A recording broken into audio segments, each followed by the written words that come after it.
Peintre femme 1780-1830, naissance d'un combat. Cette exposition au musée du Luxembourg contribue à cette grande entreprise de redécouverte de ces artistes femmes, à leur réhabilitation, la réhabilitation de leurs œuvres, et elle démontre avec brio à quel point, à ce tournant du 19e siècle, les femmes étaient présentes dans le monde de l'art, bien plus présentes que ce que l'on pense, et à quel point elles ont contribué à cette histoire de l'art.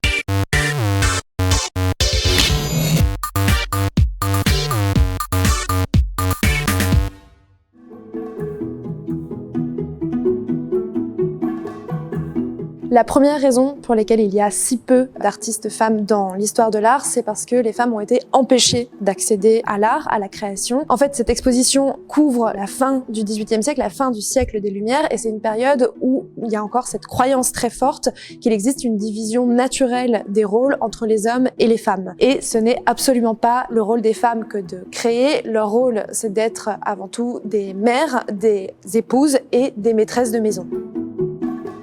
Il y a vraiment des textes des philosophes des Lumières qui nous feraient bondir aujourd'hui sur ce que doit être l'éducation et le rôle de la femme. Par exemple, Rousseau dit que toute femme qui se montre se déshonore, et cette citation nous fait bien comprendre que l'endroit où est assignée la femme, c'est bien l'espace domestique, l'espace privé, et qu'elle n'a pas à se montrer dans l'espace public, elle n'a pas à tenir un rôle public. Donc ce n'est pas le rôle des femmes que de créer. On pense par ailleurs à l'époque qu'elles n'ont pas les capacités intellectuelles ni physiques de créer, qu'elles n'ont pas les compétences pour pouvoir projeter une vision artistique sur une toile. Pour toutes ces raisons, les femmes n'ont pas accès à une éducation artistique. En fait, en France, l'école des beaux-arts va alors être fermée jusqu'à la toute fin du 19e siècle, et donc la seule solution pour une femme qui voudrait devenir artiste, c'est d'avoir, quasiment la seule solution, c'est d'avoir un parent proche qui est lui-même peintre ou sculpteur et qui peut lui apprendre. C'est le cas par exemple de Marguerite Gérard, dont on voit une œuvre ici, et vous pouvez voir dans cette boule de métal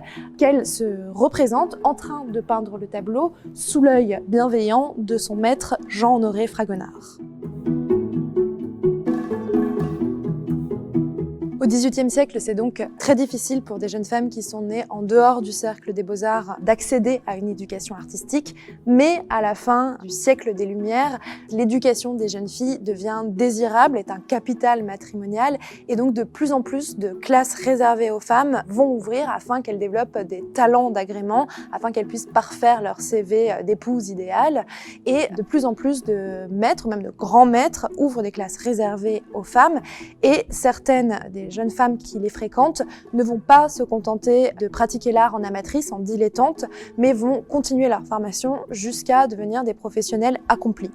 Ça ne va pas du tout aller sans résistance, mais le mouvement est lancé, les classes vont se faire de plus en plus nombreuses, et certaines des artistes femmes qui émergent vont elles-mêmes ouvrir de nouvelles classes. C'est le cas notamment d'Élisabeth Vigée-Lebrun et d'Adélaïde Labille-Guiard, qui elle va beaucoup s'investir pour l'éducation des jeunes femmes.